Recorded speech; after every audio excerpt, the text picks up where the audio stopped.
brother. What you gonna do, brother? Oh, yeah. Are you ready? Hey, yo. And that's the bottom line. Shut that control into a nosedive. Woo! Well, all I can say is someone's been eating their vitamins and saying their prayers. Life sucks, and then you die. Strategy my Oklahoma ass. You're next. What? Oh, that's the Goldberg taking it out. Goldberg just feared the Rock. That's cheap, plain and simple. Rest in peace.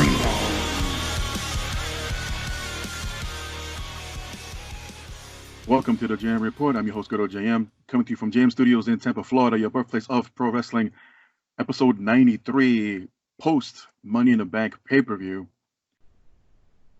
Besides the time run, which was under 2.5 hours, which is, well, at least in recent time, unheard of by WWE pay-per-view standards, unless it was a regular in your house episode. But yeah, what was it, like 2 hours and 18 minutes, give or take? I would imagine it would have hit over 3 hours had the main event been split as originally first thought for the men and women's Money in the Bank ladder matches. But considering how they put it together cinematically and for what was given and presented in the main event, I was highly entertained, to be honest, from beginning to end.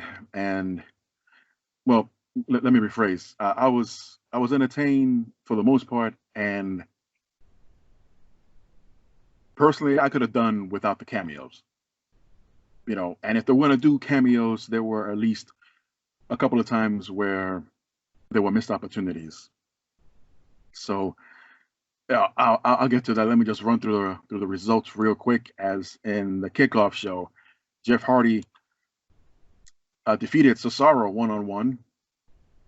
And the opening match for the pay-per-view itself was the Fatal 4-Way Tag Team match for the SmackDown Tag Team titles, as the New Day retained over the Miz and Morrison, the Forgotten Sons, and Lucha House Party. Many compare this to the Go Home show of SmackDown. Very similar, except the obvious concept of, instead of being an 8-man tag, it was just a straight-out Fatal 4-Way. I don't know why I thought it was a elimination Fatal 4-Way. I mean, that obviously could have dragged the pay-per-view a little bit longer, but this is WWE, and as you know, they make up their own rules as they go, or change the rules as they go.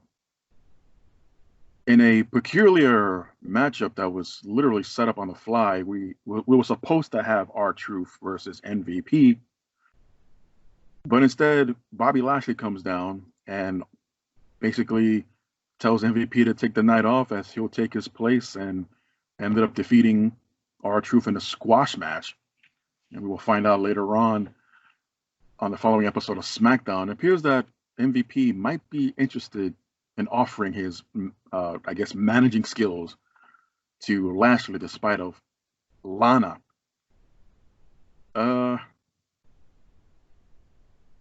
Overacting, to say the least. But if you go back and look at that, did you notice how much her shoulder vein bulged out when she was screaming at the top of her lungs? That, not once but twice, almost on cue, as she screamed her head off, that there's that vein snaking out of her shoulder. That look,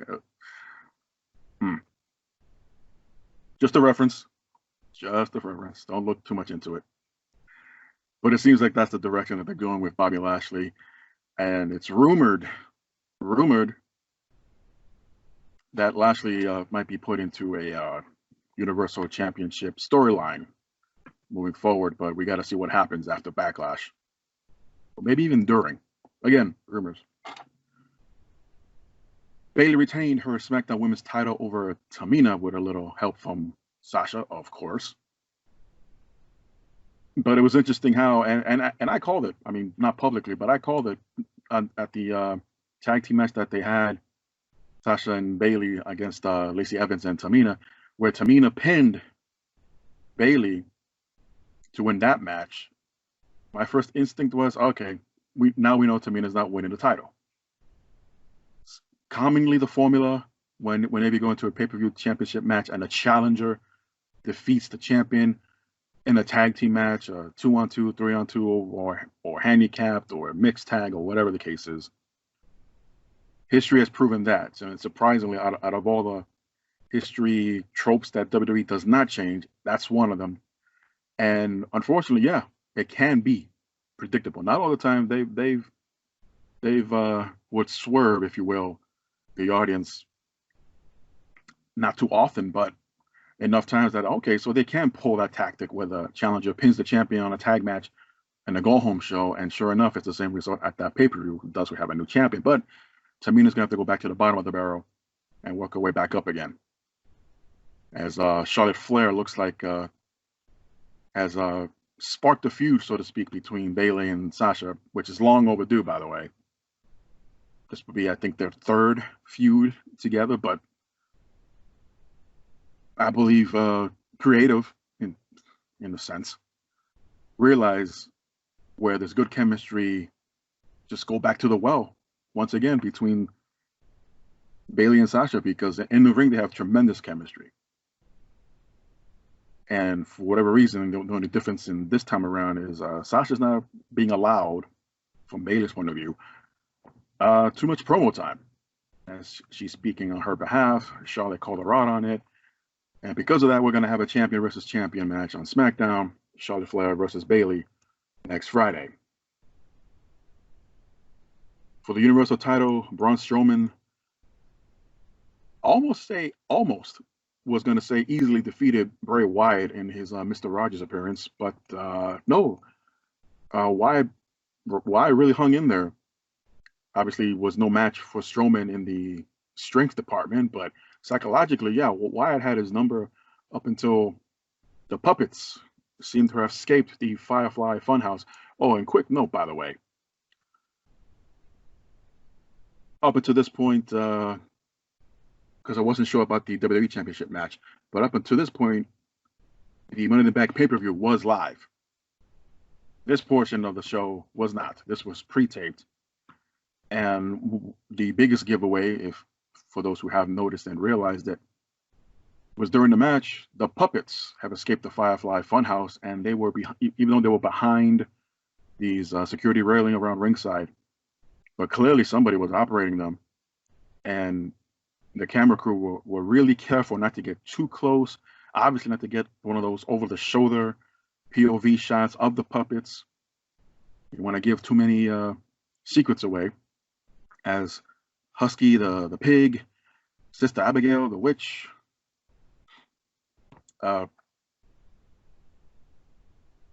the buzzard, oh my God, I forgot his name. His name just literally slipped me. But all the puppets were out there in support of potentially seeing Braun Strowman coming back to the dark side, as he was knocked out into the ring, outside the ring. As he emerges, he's already wearing what's left of the black sheep mask, and give the impression that Bray Wyatt, like, oh, he's coming over to the dark side. So what do they call it? The dark side? Anyone using the Force at this point, or are the puppets meant to be representing Yoda or something? Anyway, so to Bray Wyatt's side, or the Fiend side. Also during the match, you will hear Bray Wyatt speak to himself loudly enough as the cameras picked it up, obviously, as if he was talking to someone else, and that someone, of course, is the Fiend, split personality, the Jekyll and Hyde syndrome, if you will. So it was all a ruse by Strowman to get Wyatt close enough to get some offensive moves in and eventually hit the power slam for the win and retain the title. And we cut back to Wyatt in his defeated state, really upset, once again talking to himself, and giving the impression that he would now have to step in and take care of business. And of course, by he's referencing the Fiend. So not that anything has been officially announced, because this past week on SmackDown, there was, other than the result, there was absolutely no mention of Bray Wyatt or the Fiend whatsoever, even though it's expected that we can see the Fiend and Braun Strowman go at it Maybe not a backlash, but considering the result of the Money in the Bank men's match, there might be a bit of a mix-up now. Good, bad way, that depends how you look at it. So for the WWE Championship match, Drew McIntyre and Seth Rollins, these guys had a great match. Speaking of chemistry, these guys were neck and neck, which every move, every hold, all the timing in and outside the ring. There was even a time where Seth contemplated using a steel chair, but realized he would not win the title that way. And an amazing and an impressive superplex into a Falcon Arrow. Drew McIntyre is a big dude. The camera does not do the man justice. Whether he's 6'4", 6'5", Rollins is just about 6'2", 6'3", and he got that big dude for a superplex and turned it into a Falcon Arrow for a near pinfall. Very impressive, but at the end, it was McIntyre hitting the Claymore kick to retain the title. And at the end, it was very strange how McIntyre, being the babyface, showing good sportsmanship, of course, extending a hand and thanking Rollins for the match. Was all this part of what led to Monday night? Maybe McIntyre got a jump start on the rest of the world as far as what was mentioned on Monday Night Raw. So Rollins accepted the handshake, even though he had this, goo-goo gaga look on his face, realizing he lost the match and an opportunity to become champion again. And fast forward into the next night on Raw, in relations to Seth Rollins, it opened up with this major announcement from Becky Lynch. Now, many speculated what it was, and yeah, they hit the nail on the head, so kudos. Good for you, everybody. Everyone, you deserve a cookie. But the way Becky Lynch came out, and she was already sobbing before she even put a word in. Honestly, I was already thinking the worst. Like, she is sick and that she has to leave. I'm not specifying to exactly what kind of illness, but then again, if it's something that some of you people might be thinking, well, obviously that would not have been it. Otherwise, she probably would not have made that announcement right there and there. Maybe she needed surgery. She has to go away. Hasn't been seen in the ring since WrestleMania against Shayna Baszler, where she retained the title. So she goes on and on. When she first entered NXT, how everybody at first didn't welcome her with open arms. Her career was in doubt. And again, all this trying not to break all the way.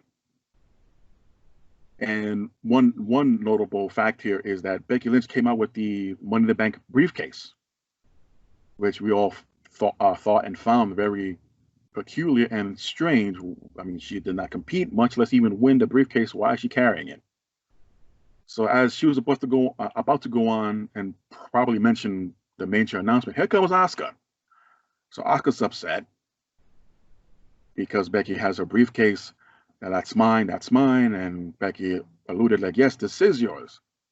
Now here's the thing where they literally, I feel, they had to change the aftermath storyline for the sake of to go into Becky Lynch's announcement here. And I ask, well, what if originally it was supposed to be a SmackDown wrestler in the women's ladder match that was supposed to win Money in the Bank? How would that been incorporated? And then have that lady appear on Raw trying to claim her briefcase. So was it by design? Was everything already planned ahead of time? Who knows? And we might not know for a long time.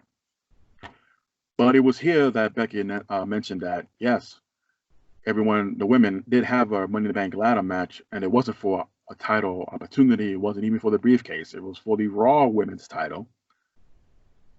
And I thought it was kind of a well-placed joke here where Becky mentioned that Asuka tried to open the briefcase all day, but it had a combination lock, and that only Becky knew the combination, conveniently.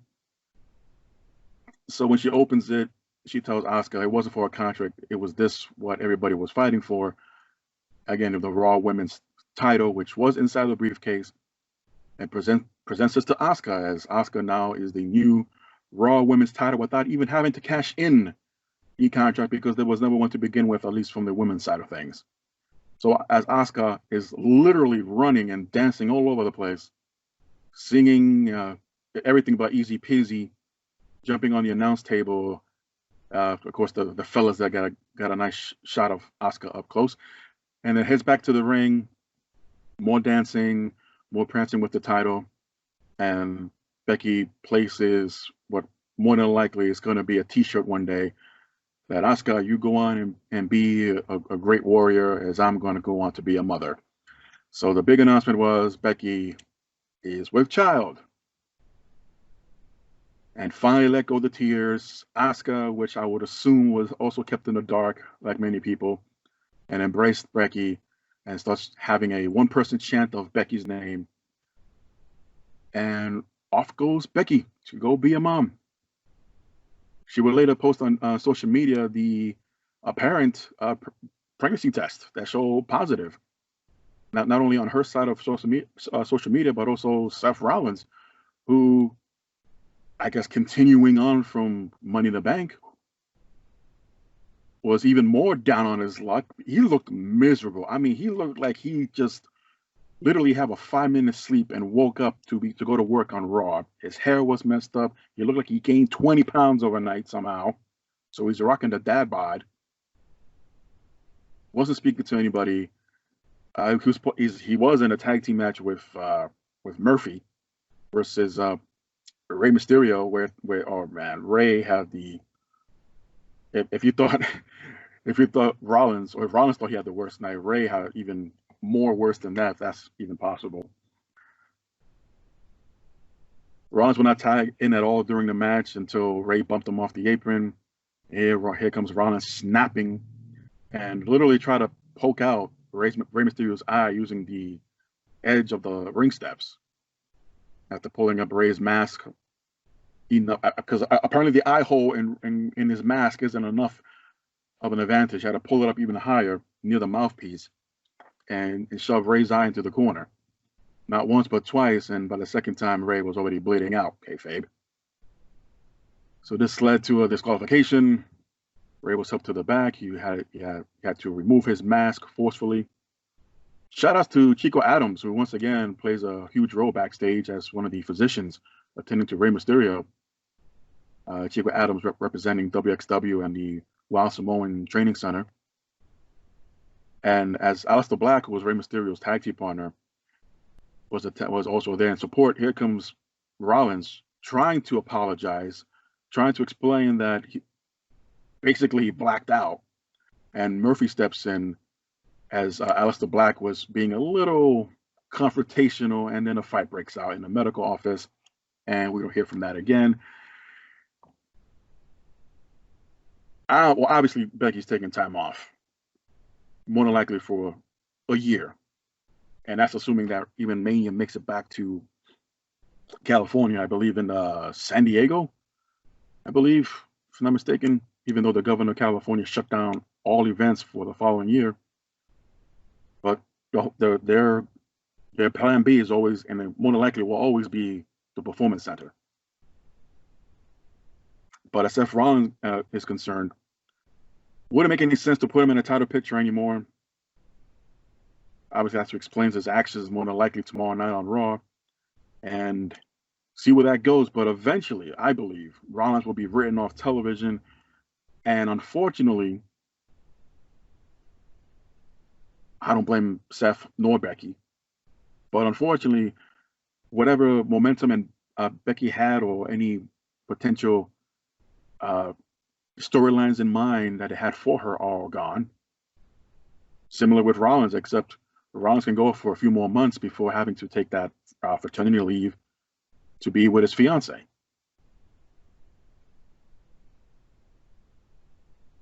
And for all we know, behind closed doors, behind private offices and whatnot, you might have creative, you might even have Vince McMahon himself pissed off.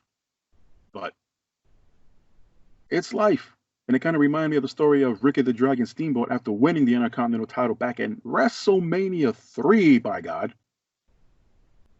The plan was for him to have a few months run and eventually drop the title, but he at the time just had a newborn and was asking for time off about maybe a couple of months into his title run, and eventually dropped the championship to the Honky Tonk Man, which ended up having, I believe, the first longest running title run in that title's history.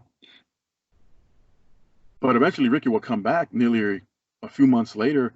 So he disappears after WrestleMania's 4 championship tournament. He gets eliminated by Greg Valentine, and we don't see him until Survivor Series later on that year. So it wasn't that long of a break, but back then it was a lifetime. Nowadays you monitor time off between pay-per-views, which is every month. So when it comes to Seth Rollins, and plus he's a top guy, and it's not like he's asked for time off, and common sense would say, like, well, whether he asked for it or not, you need to give it to him because he needs to be there for his newborn child.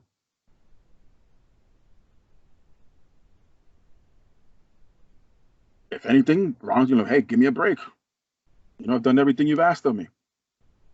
Asking for X amount of time off to be with my fiance or wife by that point, who knows, and help raise the child. I mean, I'm sure anyone listening to my voice would know even less about their home and private life, and come to the assumption that there are already plans for babysitters or relatives to take care of the child, and have Becky go back into training and head back into the ring so soon.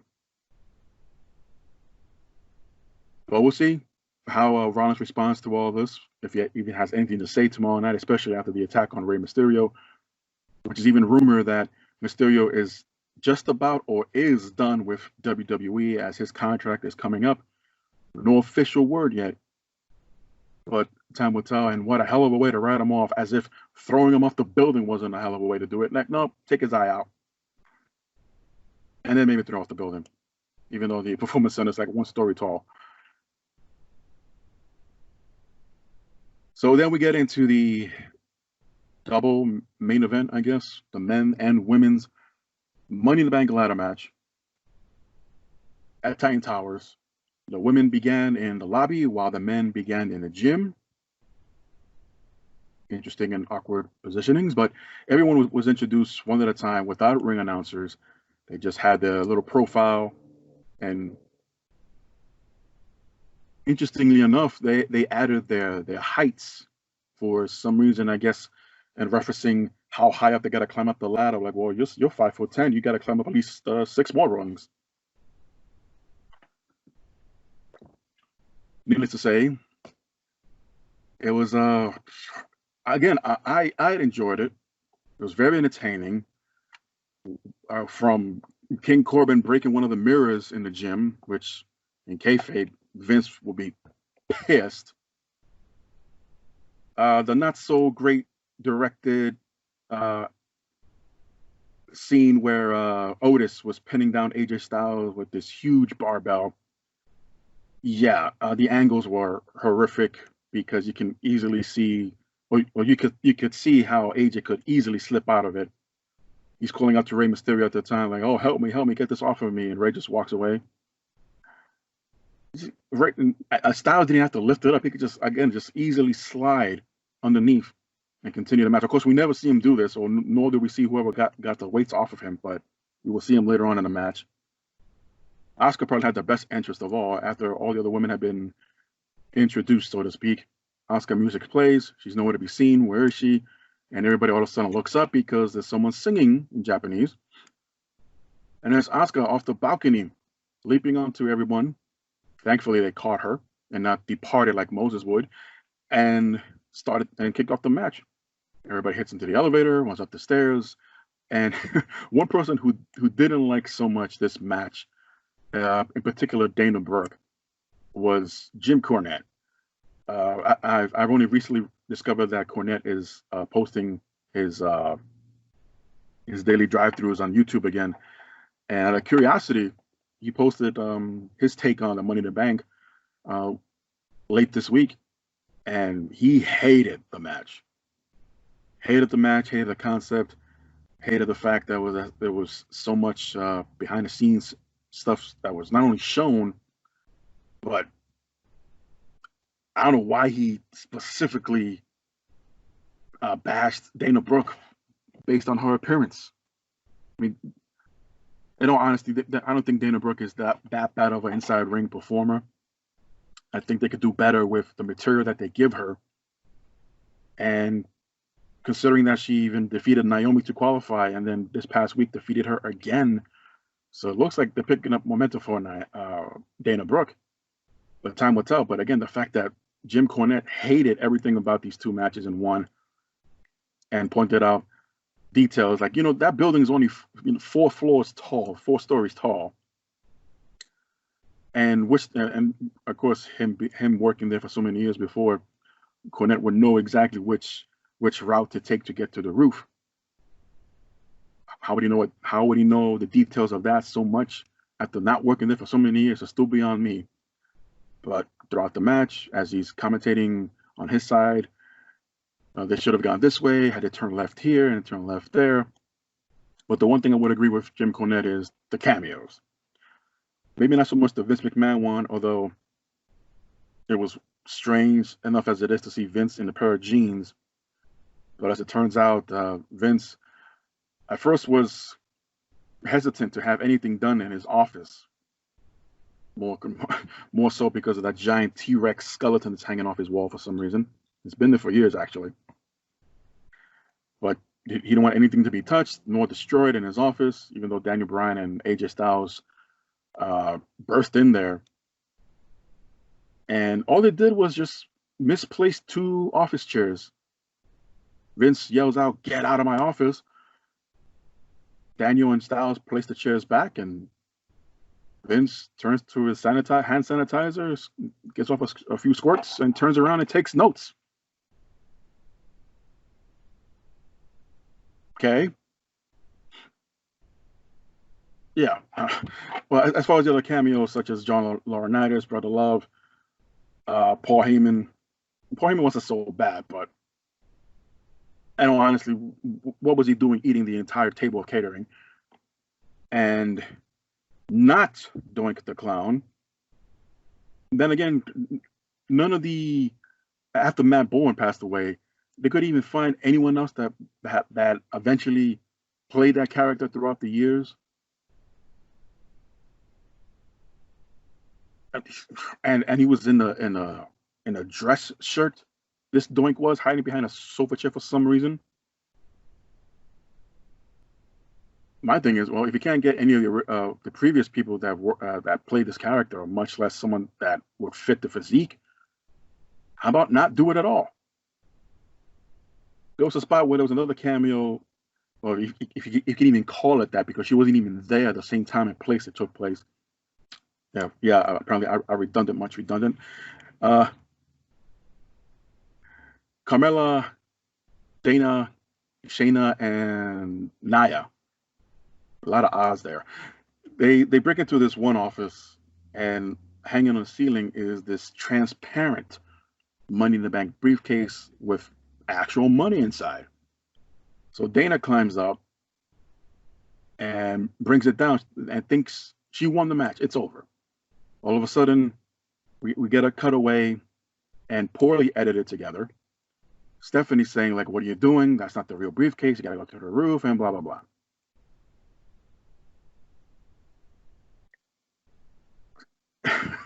You mean to tell me that they couldn't get at least a stand-in or what they call in the Hollywood industry a body double to give the illusion? No, Stephanie's really there. Just get some other 6-foot-tall brunette chick and have the camera shoot over the shoulder kind of thing, looking into the office. But no. Again, a bunch of these unexplained cameos for no reason. And I got to ask, though, if that's the case, then where's Shane? Where was Shane in all this? So eventually, yeah, I know I'm leaving out a lot of details, but I don't want to spend too much time on it. But apparently half the roster gets to the rooftop after a food fight where Paul Heyman was having catering. Asuka was first to get to the ring. followed by Nia Jax, and then Lacey Evans. Everyone else was apparently laid out at some point. Dana Brooke slips on a wet floor in the cafeteria, or one of the cafeterias. Shayna Baszler was slammed against the wall. Apparently that was enough to take her out. Carmella was powerbombed through one of the tables at catering. Rey Mysterio was choked out and then copped the feel falling down towards Nia Jax's cleavage, little bastard. And what the hell happened to Aleister Black? Oh my god, I can't remember what. But Nia, Asuka, and Lacey Evans make it to the top, followed by King Corbin, AJ Styles, and Otis. So at one point you have Corbin and Asuka fighting to get to the top. For whatever reason, and again this wasn't addressed, Corbin was preventing Asuka from getting her briefcase for no reason. Asuka realizes this and she gets upset and smacks and kicks off Corbin off the ladder. So he falls and Asuka just simply reaches up and grabs the women's briefcase to win the match. And this all led to Monday Night Raw, as I explained earlier. As far as the men's side of things, finally Mysterio and Aleister Black show up. And for all we know at the time, Corbin committed murder by tossing these two off the roof. And it was later explained that, oh no, they landed on a secondary roof that was only 6 feet below. Really? So we all were not exaggerating or overthinking things whenever they had, what was it, a helicopter shot or a drone shot, looking overhead of the roof where the ring is set up, where the lighting is set up, where the briefcases are hanging. We all saw crash pads. Crash pads. And I don't believe they had another shot of that after Mysterio and Black were tossed off. But needless to say, they survived. They came into Monday Night Raw the next night without any injuries, as if nothing happened. We're good. We're not pressing charges.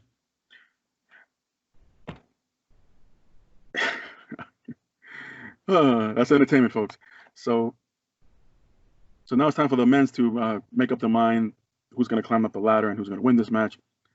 It came down to Styles and Corbin, and out of nowhere comes Elias. Apparently, he's still holding on to that feud with himself and Baron Corbin, or King Corbin, excuse me, and bashes him in the back with that guitar. That takes out Corbin. But at this point, both Styles and Corbin had already removed the briefcase off its hook, but neither man would give the other one their possession. So after the guitar shot, Corbin loses his grip, so he falls. Styles is losing his balance. So technically at that point, he should be the winner. But I guess we're using baseball logic here. So once you catch the ball, you got to have possession and control. But Styles did not, as he lost the grip, and the briefcase falls into the hands of Otis. Otis wins the match and becomes the new Mr. Money in the Bank. And all of this went unexplained on Raw and SmackDown. Oh, he just won. Otis won. You know, I guess what's the saying here? You snooze, you lose, or you should have better control. Again, you know, unlike football and baseball, sometimes when it's challenged, you know, God forbid WWE has instant replay to see whether or not AJ Styles even had full control of the briefcase after nearly falling off the ladder before he actually did, and the briefcase landed in Otis's hands. But in the history books, it will go down in 2020 Money in the Bank winners, Asuka for the women and Otis for the men. He has not cashed in as of yet, although he did celebrate, according to social media, with Mandy as his peach. Yeah. Keep on trucking there, Otis. So, so there is your Money in the Bank results for 2020. I gotta say, despite you know, Jim Cornette's and a few other people didn't really find these cinematic Money in the Bank men and women matches all that entertaining. Honestly, I did find it. It had a few laughs out of me. They had to be very creative and just basically toss out the rule book, although it seems like they made some along the way, but whatever. So it is what it is. This week we found out that Sting apparently is no longer under contract with the WWE. And the biggest, I guess the biggest clue was when his upcoming Mattel Legends action figure that was supposed to drop this week along with Razor Ramones, Bobby Heenan, and Greg Valentine, Sting's figure was not a part of the series, as Target was going to have a pre-order site or link to their site, and everybody started pointing out, wait, where's Sting? And it was really disappointing because out of all the opportunities they had while Sting was under contract with WWE, this would have been the version of Sting, the first time ever from Nitro, where he had his face completely painted up in the Crow gimmick, where just before, I think it was the last time he actually spoke on television when he first started the Sting, the first Crow gimmick, but he was still using the previous Sting style makeup where his lips would be exposed. But then it was as if, metaphorically, as if once his lips were already in makeup in black and white, he wouldn't speak again. And had the not the jeans, it was kind of these baggy pants. They weren't the jeans though. I think it was the oh my goodness, they look like the what motorcycle stunt personnel wear when they ride their bikes. I can't. There's a particular name to it. I just can't remember right now. This is how much motorcycles I ride. But it was that version with the cut sleeve shirt and the trench coat with the black baseball bat. So that was supposed to be, at least according to the demo pictures that were given out through Mattel.com, as the action figure that was supposed to be released in Target. But once again, Sting's apparent contract with WWE has expired. And the belief now is that he might go to AEW. Now, I'm not going to jump on that bandwagon just yet. I've always been under the impression that I'll believe it when I see it. And I'm not saying it's a good or a bad idea, but Sting has always wanted to get back into the ring. WWE doctors nor Vince would ever clear him medically, although he has said numerous times that his personal doctors have given him the okay. So it's been at least 5 years since we've seen Sting in the ring. He was supposed to be a grand will ambassador of sorts for the company, probably making a couple of or handful of appearances after he announced his retirement at the Hall of Fame, and that was it. Sting was supposed to appear on the SmackDown 1000 or whatever episode that was in Washington D.C. He was advertised, he was announced, but never appeared. Like, yeah, we got nothing for you, even though he was announced ahead of time that he would show up. I'm not saying that had anything to do with it, but kind of a slap in the face, from my point of view. And again, I'm not saying to give him a position or an angle on television where he's the general manager. Like, no, we're done with that. Or even to manage someone to the ring, because that wouldn't make any sense. There are so many dark figures and characters now in WWE, from The Fiend, from Demon Finn Balor until whenever he returns that gimmick. An argument can be made with Aleister Black, although we haven't really seen him in a dark character type of environment, despite of his ring attire.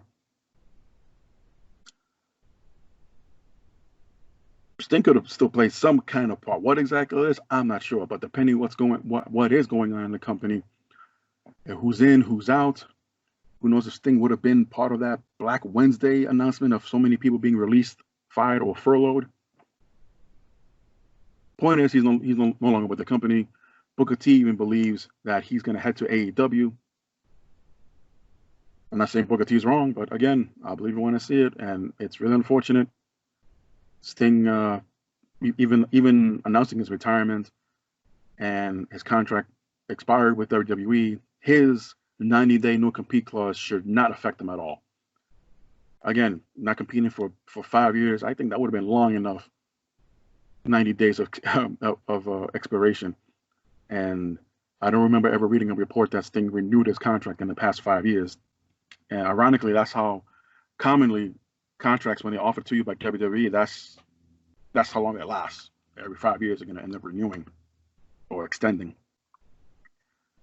So thank you, Sting, for listening. And if Sting ends up, and again, if he ends up in AEW, hopefully it'll be a nice fit for him and be interesting what he will do.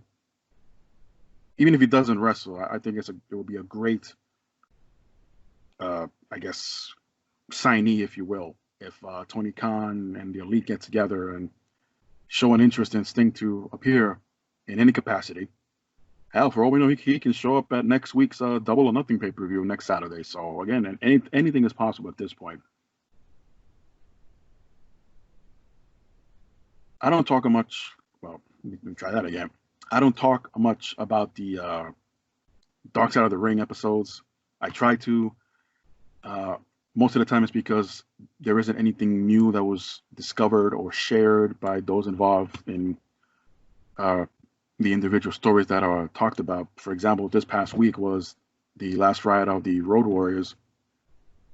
And it was a great piece, don't get me wrong. I think they're all done great, especially the reenactment parts with these other actors who, some of them are shoo-ins for blink, you'll miss it, and you think that they're the actual wrestlers that they're talking about and portraying in the background, even though a lot of them are out of focus, and of course that's intentional. But yeah, every episode are put together greatly, edited greatly. On occasions, they don't get all the parties that are involved in specific arguments or conversations.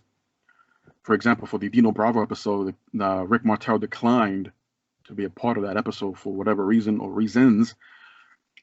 But I think he said enough in that shoot interview a few years ago as far as what he thought or knows he has heard or seen or believes what happened in the last few days of the life of Dino Bravo. So this past week was the Legion of Doom. The majority of it was already seen or shared on the Road Warriors DVD from WWE years ago. I think the only exception that wasn't mentioned on a Dark Side of the Ring episode was during the time where everyone was in London for SummerSlam 92, when Hawk decided not to return with Animal and Paul Ellering to the States, and that he already aligned himself with the chapter of the Hells Angels out there and hung around with them and did not return for months.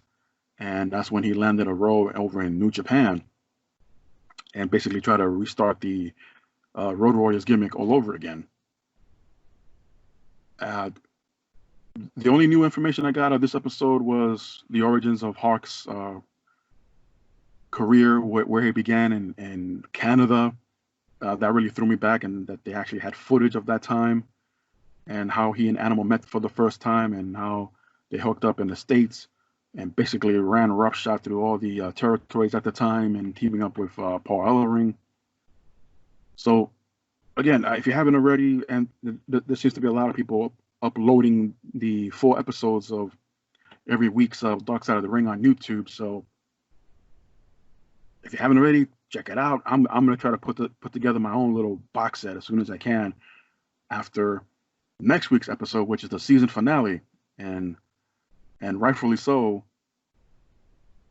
of probably the biggest topic since Dark Side of the Ring came to existence on television.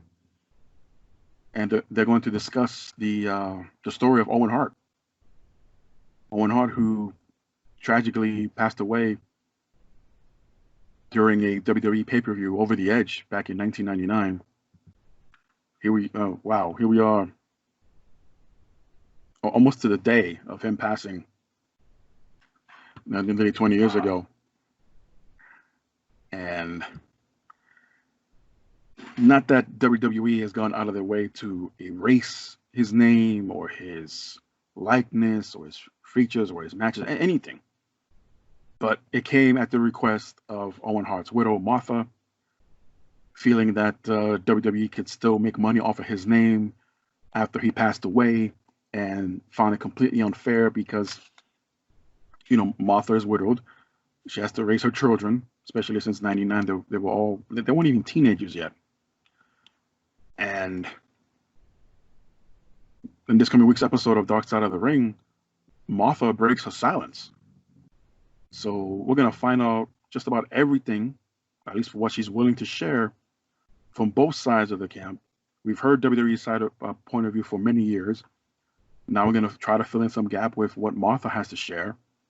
So we're gonna hear about the career of Owen Hart, how he got started, how was his run in different territories, including Stampede Wrestling, his very short run in WCW, and eventually getting into the World Wrestling Federation. Originally as the Blue Blazer, then became Owen Hart, then the Rocket, then the King of Hearts, and so on and so forth. However, Talk is Jericho this week has an episode with Martha Hart. I haven't heard the entire podcast yet, but there was a clip on YouTube that I did listen to. It was about maybe 10 minutes long, 15 minutes long. And she's talking to Jericho about how WWE was suing Martha in a countersuit during the suit that was already going on of the wrongful death suit of Owen Hart versus WWE.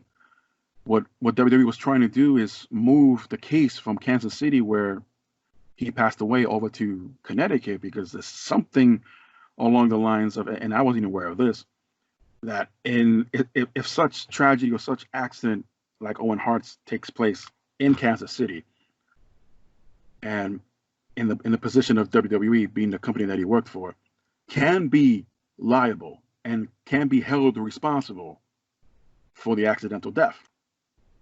However, if you move it over to Connecticut, there is no such law, and WWE would have had a better ground to stand on and counter suit, so to speak, Martha's claims that WWE is held responsible.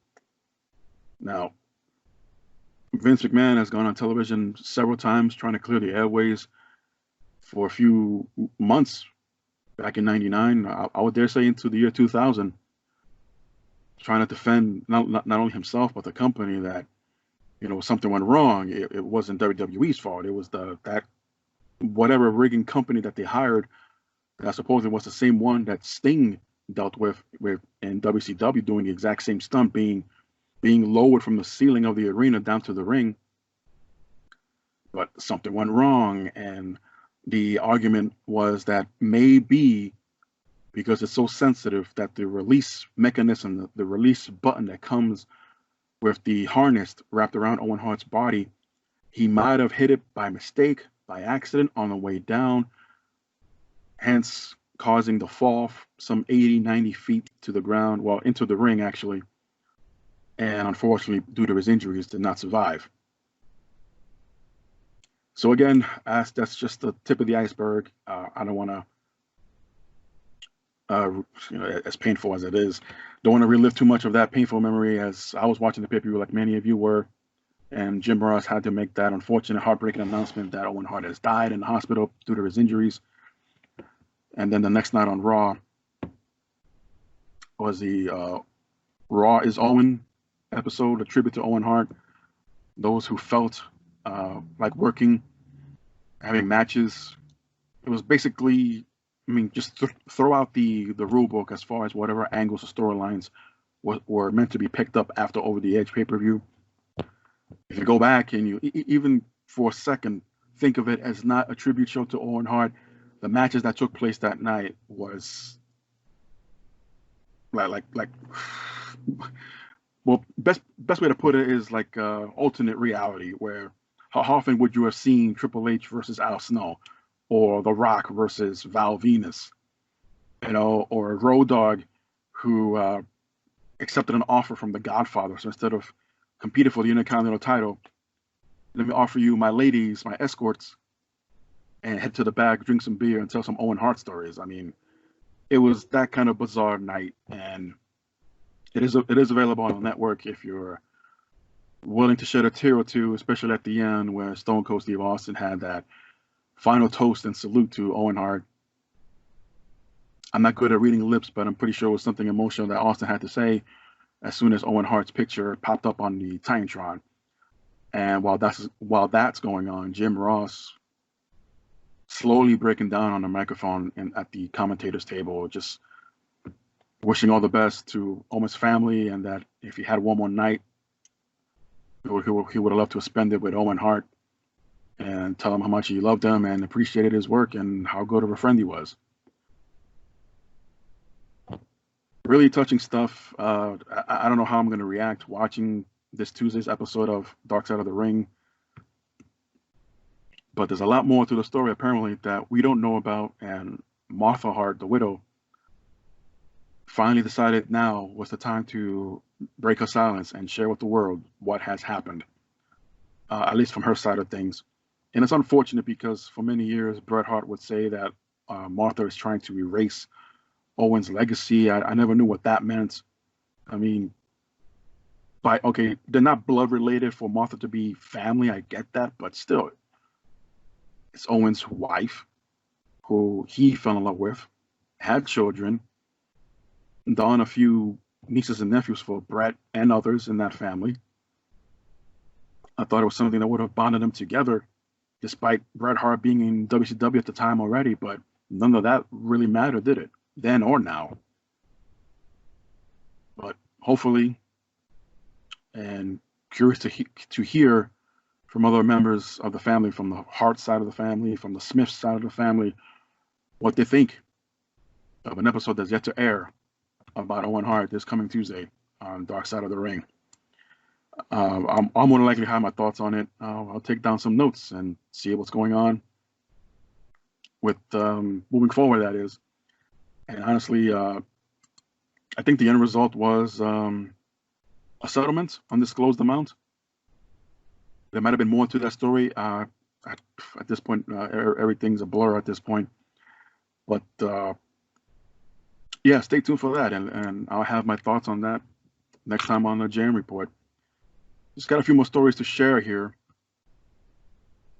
Apparently, Leo Rush, who was one of the released talents a few weeks ago, claims that the stories about him having backstage heat were super exaggerated, and is not sure how and why it blew up at the time. As he said, there were some other stories out there that were completely untrue and didn't happen. But that's one of the stories that I've been pretty open about. So yeah, I don't know really where the backstage heat thing ever came from. People were always called out to me and will come up to me and say nobody ever came up, but nobody ever came up to me and said anything bad or disrespectful, and vice versa. So what's he alluding to, Leo Rush, is that he was too arrogant and too cocky backstage, and his attitude wasn't flying with a lot of people, and they got to the wrong personnels. And of course, that whole nonsense with him making that comment about who was that? Was that Emma? Saying that she wasn't ready for Asuka, losing one match, and then later on being arrested for shoplifting, and that whole ordeal. I'm hoping I'm not getting my stories mixed up here, but regardless, he denies any and all backstage heat. It was all completely exaggerated and doesn't know how and where it came from. But then he did mention a couple of weeks ago that Leo Rush, that is, was done with wrestling. Maybe honestly, personally, I don't believe it, but I think he's just taking time off from the sport of wrestling itself, and maybe return later down the line with who knows. But time will tell. I think he's too much of a great talent to leave now, especially at such a young age, and choosing now to leave it all behind. But we'll see.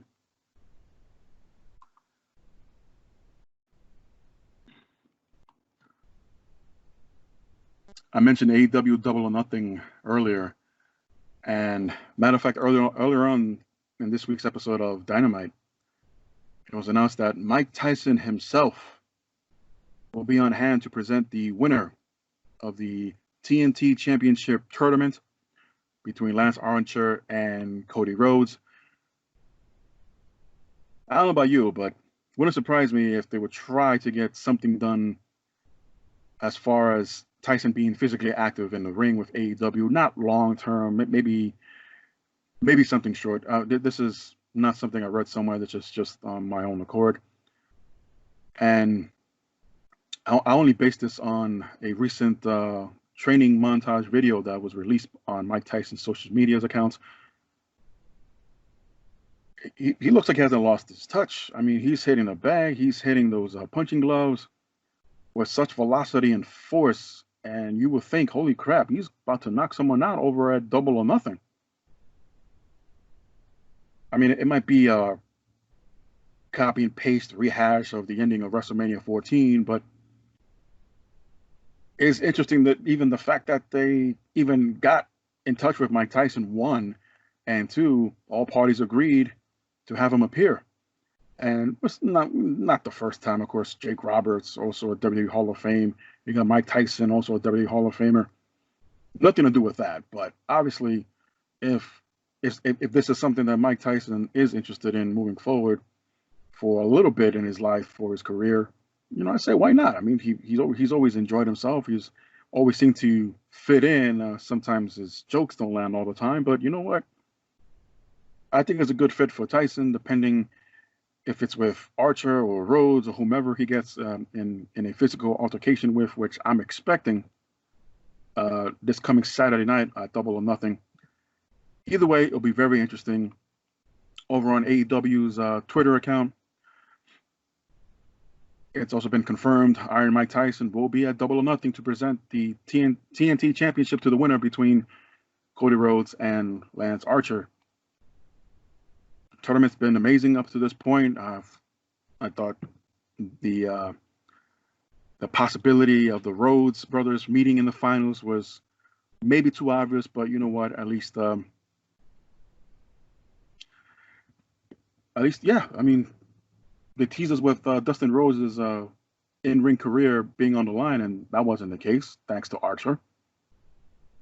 But my understanding is not only is the possibility of Tyson getting physical, again, on my accord, but there's also reports of him training for a boxing comeback for some kind of exhibition match. I'm sure you all seen I believe is a mock poster of Tyson Holyfield 3. As much as many of us would like to see that rematch, I don't think that's what the case is. But Tyson is gearing up for a very short-term boxing comeback. But I hope, hopefully, that also falls into AEW's favor, where he can get something and be involved with something there as well. Time will tell, and I'll see if I can tune in for AEW's Double or Nothing. There were many,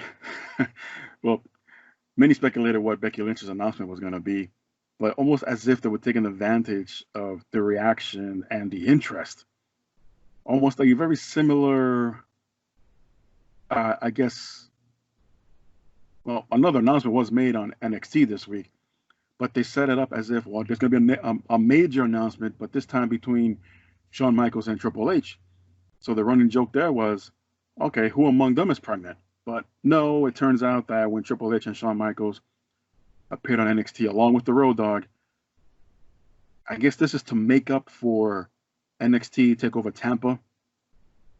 But now it's going to be NXT TakeOver in your house.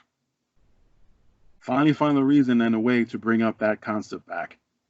But on June 7th, live on their network, NXT TakeOver in your house will broadcast. And according to Triple H, they wanted to do something special for the fans. And because of that, they're bringing back In Your House in the form of the NXT TakeOver event. And because, yeah, more because the connection, like most of us are doing, staying at home. Because of the people who are stuck inside their homes during the outbreak, they can watch a literal event called In Your House. So kudos, if it was Triple H himself, but whomever who bring that concept back together to modern day WWE, as no matches have been announced just yet. But curious to see, and I put this out there on social media, that if they don't take the effort and opportunity now when it comes to the setup or the staging to make it look like an old school in your house setting, or at least an updated version of it. I probably won't watch, maybe, but it's still an interesting concept, and the name alone catches my attention and interest. But we'll see who will show up, who's available, what titles will be on the line, and how much of it will be live. Rachel Ellering, daughter of Paul Ellering, manager of the Road Warriors, apparently was another one of those victims of Black Wednesday who was released from the NXT, actually. As far as her release goes, WWE hasn't commented on a video, so there's no way to confirm or deny that she's been released just yet, although her information does not appear anywhere on WWE.com or anywhere in the WWE Performance Center roster pages. I'm leaning on she's released. She hasn't been on TV much at all. She had that injury last year at a house show. Was it a torn ACL? Last summer, so almost a year ago, and she hasn't been on TV ever since. And it wouldn't be the first time that they released someone who's still in recovery or still in rehabbing or just came out of surgery. Like, well, you're taking too long to recover, you're gone. When other cases, you're going through the same scenario, except they will extend your contract about 6 months. And that could have helped her, Rachel Ellering, that is, as far as any kind of income goes. But the story is, she was released. She shared this story this past week on Wednesday and posted a new video hyping up her potential return to the world of wrestling, but wasn't specific about being the WWE. So that could also lean more on the confirmation that WWE let her go. So good luck to Rachel Ellering wherever she lands, and I thought there had potential there for her, but that wasn't the case. But well, that has nothing to do with being released, but more of being stripped. Sami Zayn early in the week was stripped of the Intercontinental title, but he's not been seen since WrestleMania after retaining over Daniel Bryan. And it's no secret, there have been numerous reports, and Sami Zayn, that is, has neither confirmed nor denied it, but he has chosen not to work in the ring or appear at the Performance Center while the pandemic is still ongoing. Not to mention, WWE has put out a public statement that any of their talent who feels that they do not want to work because of health concerns and this and that are more and willing to oblige and present their, I guess, temporary status of not working or unemployed or whatever until they feel fit to return, or when the smoke clears, so to speak.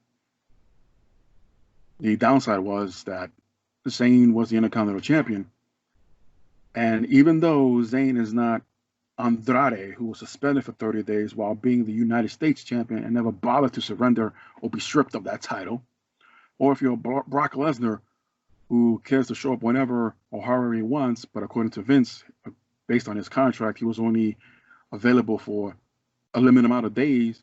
So how about not giving the championship at all for any kind of run for a few weeks, months, or whatever it was? But he took that title home and never came back, never defended it, never advertised. So Zayn doesn't feel like working during a legit pandemic and a concern, possible even fear for his life and health.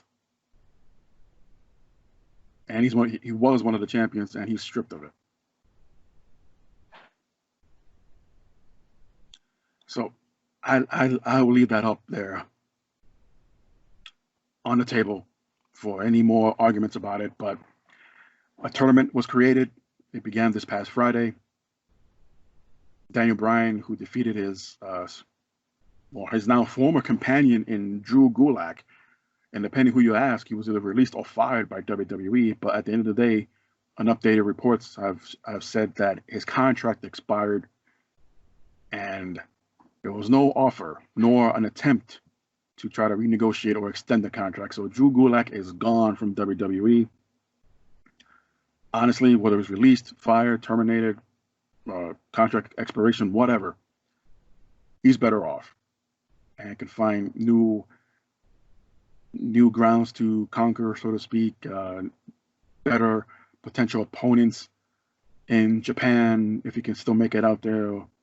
And yes, an argument can be made if whether he can make it to AEW, but just want to go on record that even though a WWE wrestler is released or fired or whatever, it's not going to always be the go-to answer or the easiest answer or the go-to resolution that, oh, AEW will take him or her. It's not that easy. It's a lot more complicated than that. And depending on the kind of contracts that that person had who was recently released or terminated, and I'm not even discussing about the 90-day no-compete clause, but I'm just discussing, hey, the name you have is WWE property, so you can't be called that. Or you can't look like this because it was, again, created by WWE and it matches the name of the character you used to portray. So now you can't take that either. So there's a lot of nonsense. Of course, if Drew Gulak, saying but Drew Gulak, or like Daniel Bryan, Daniel Bryan's name was a little bit of a retweaking of his real name of Bryan Danielson. So, of course, if Daniel Bryan would ever leave, he won't be called Daniel Bryan anywhere else. It more than likely be called Daniel Bryanson or some kind of a combination. Probably the best example would be like, well, Scott Hall cannot be called Razor Ramon in WCW. Well, of course.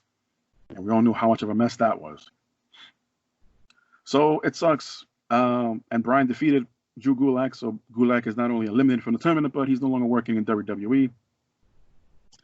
Jeff Hardy also advanced in the. That match even happened yet.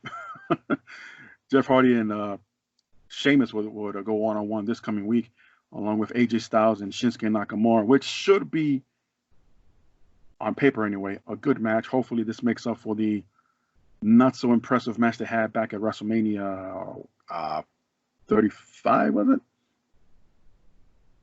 No, excuse me, 34. Jeez, wow, I was way off. WrestleMania 34, AJ Styles and Shinsuke.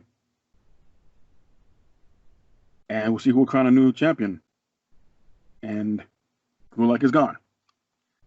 Well, let's get into probably the worst of them all, that being the worst stories of them all. The former Alberto Del Rio. And if any of this is proven to be true, what a piece of shit. The former Alberto Del Rio was allegedly trying to burn the passport of an accuser that he, again, allegedly, sexually assaulted. So according to a police report that is, by TMZ, accused the woman of cheating on her, then alleged to destroy her cell phone and laptop and tried to burn her passport. Among other accusations that include Del Rio hitting her, this woman whose name has not been released, hitting her on the head and shoving a sock in her mouth.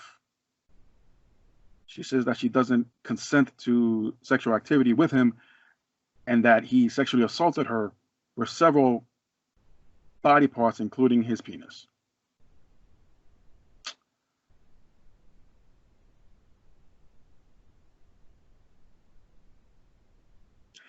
Not a good look if you're a Alberto Del Rio fan, and not too long ago he was trying to campaign his way back into WWE. So, yeah, even if the dust settles with this case and he's found not guilty, I could highly doubt it.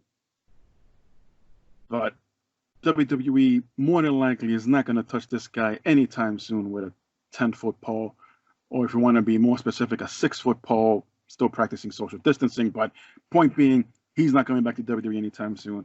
And especially if he's found guilty on all charges, he'll be going to jail for quite some time.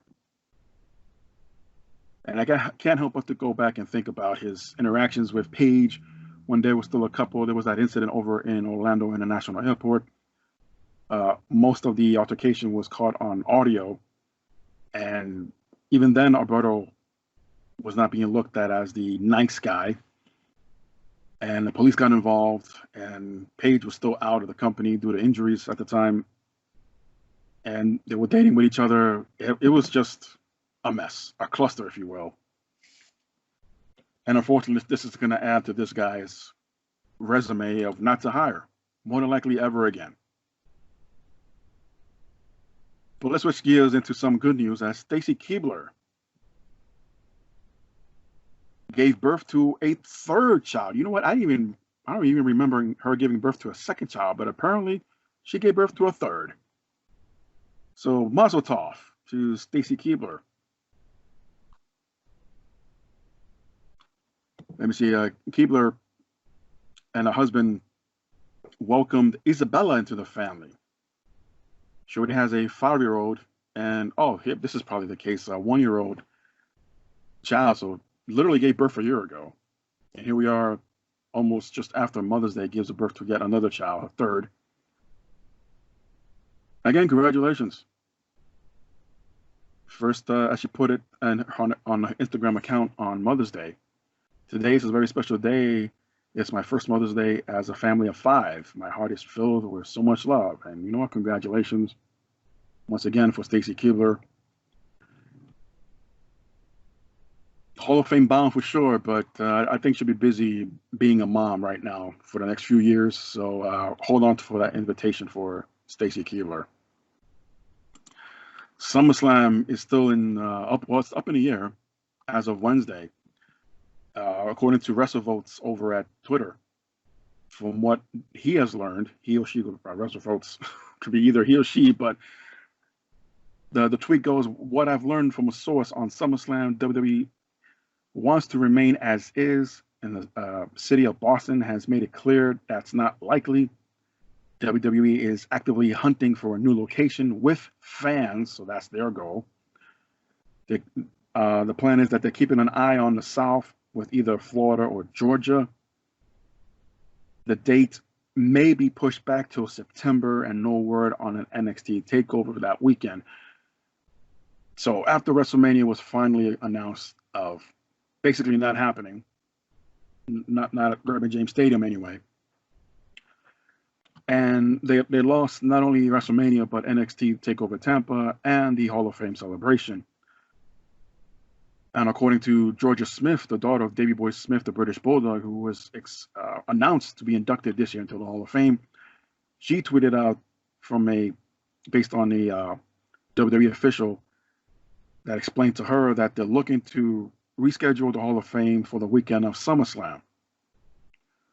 Along with the Bulldog, there was Batista, the NWO, the Bella Twins, JBL,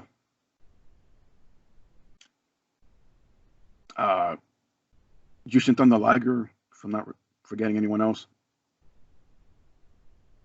Well, if this is the case, that it might be pushed back yet again till September. That sucks, man. I mean, as a fan of Batista, I've been looking forward to that Hall of Fame speech for the longest, and now he, along with many others, now have to wait even longer, possibly. But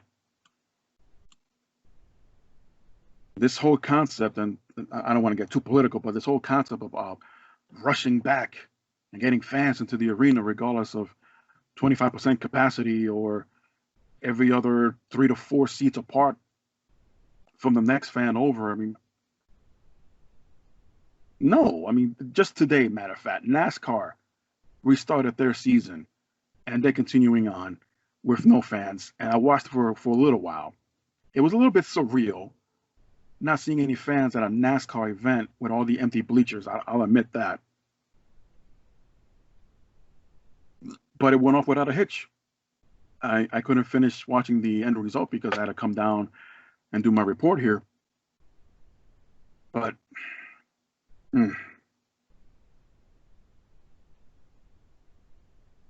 personally, I still stand against rushing to reopen anything if there isn't a proper protocol in play to keep the numbers down as low as possible as far as any interaction with customers, or in this case, arena fans, to watch an event such as WWE. But as of late, the go-to plan would be the Performance Center. Even there, they can take down the ring, remove all of the barricades, the announce tables, and set up a number of chairs facing where the stage is now, the entrance ramp. Set that up as the Hall of Fame backdrop. Have all the inductees come out, have their speeches and whatnot, and still have family and close ones to them. Social distancing, of course. Seating in the area where the ring used to be at the Performance Center. I mean, that's just a thought. I don't know if anyone put that on the table as a possibility, but want to play it safe and still carry on. And yeah, I understand the Hall of Fame, especially in recent years, rely on the fans because that's a huge income. They don't always sell out, but it's something. And then there's the merchandising. Again, I get that. But I keep forgetting sometimes what we talk about when it comes to common sense in WWE. They're like oil and vinegar. They don't mix. Was it oil and vinegar, oil and water, peanut butter and jelly? Well, whatever. It's a bad combo. It don't mix. WWE won't have a full bag of common sense. I don't know when the last time they even did that, but that's my idea of how to portray the Hall of Fame this year. Maybe even an NXT takeover. Maybe not have it outside of Full Sail. Just leave it where it is and have takeover at Full Sail. And more than likely, just like next year's WrestleMania, if it stands the way it is for a full year, have all the upcoming pay-per-views at the Performance Center. What sucks about that is, unless they go, they stay at home and have personal trainers come on over. But everyone that was under developmental contract with WWE and or NXT and was still training at the Performance Center, that sucks because they have no in-ring time, they have no access to the equipment. So unless they have some kind of similar gym back at home or can go to someone else's house that has a similar setup at their home to continue their training, otherwise all those potential careers of the men and women are going to be held back for quite some time. And who knows? And it's happened during Black Wednesday.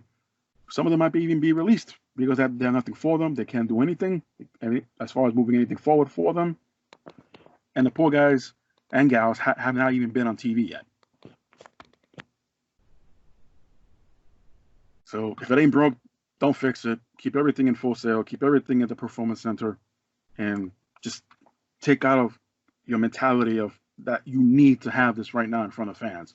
Considering, what was it, the $400 million that they saved post the terminations and the furloughs and whatnot.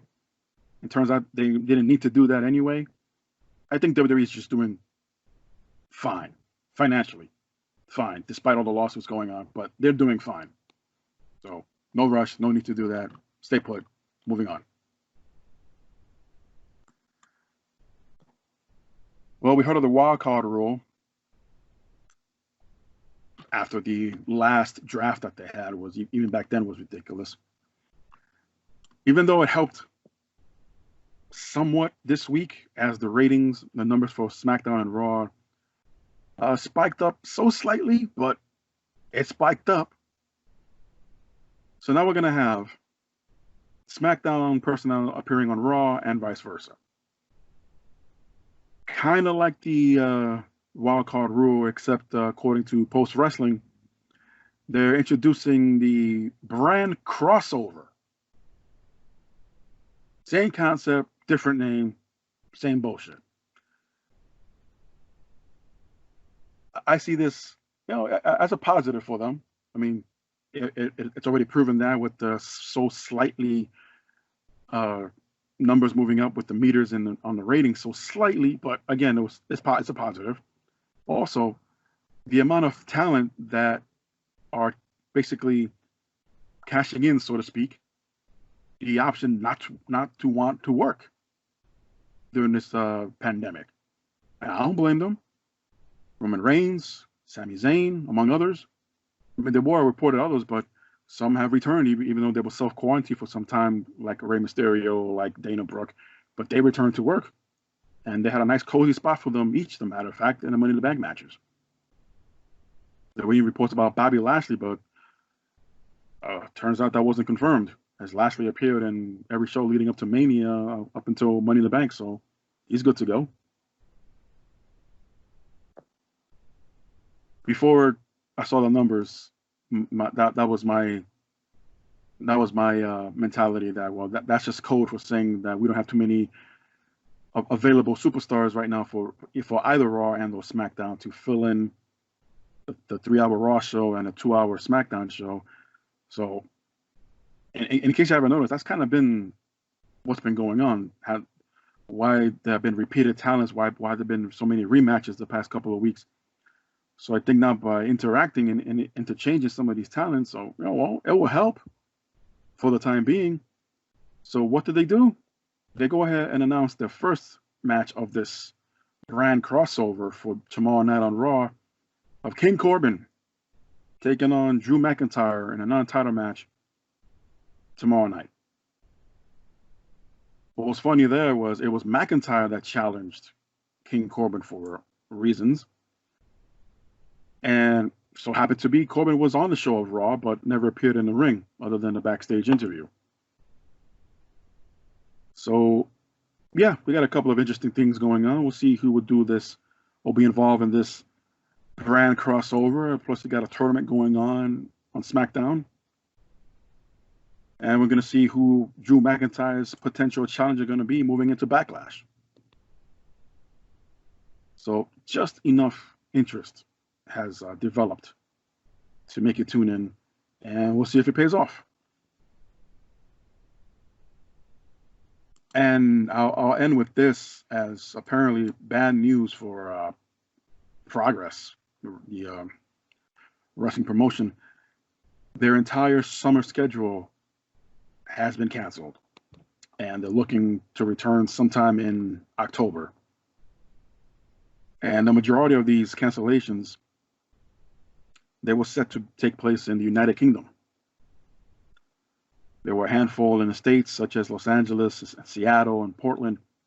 But the majority of the scheduled summer tour, if you will, for Progress Wrestling has been canceled. And they're looking to reschedule everything sometime in the fall, winter. It sucks that it's still, like, the longer this goes, the more cancellations are expected. And if it does affect a lot of people that I know from one of my jobs. Well, actually, it affects me too, but it's unfortunate, and it is what it is. And sometimes we just got to do what we can to survive and to move forward.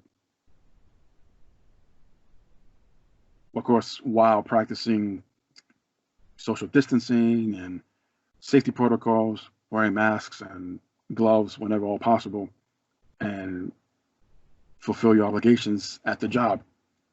But another one bites the dust, so to speak, as Progress Wrestling is another one added to the list of canceled events.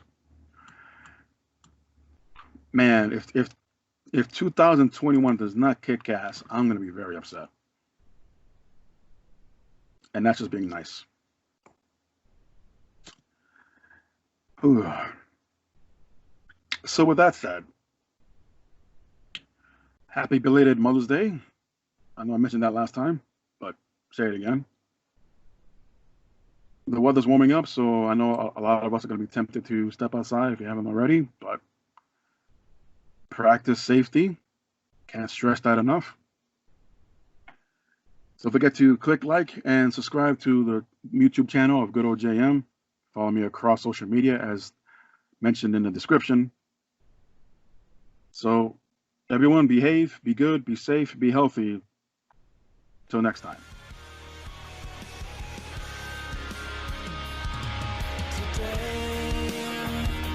Found the strength to open my eyes, leave it all behind. So open your mind and realize that your beautiful world could take my life. And I'm sinking under, drowning faster. Please just me breathe.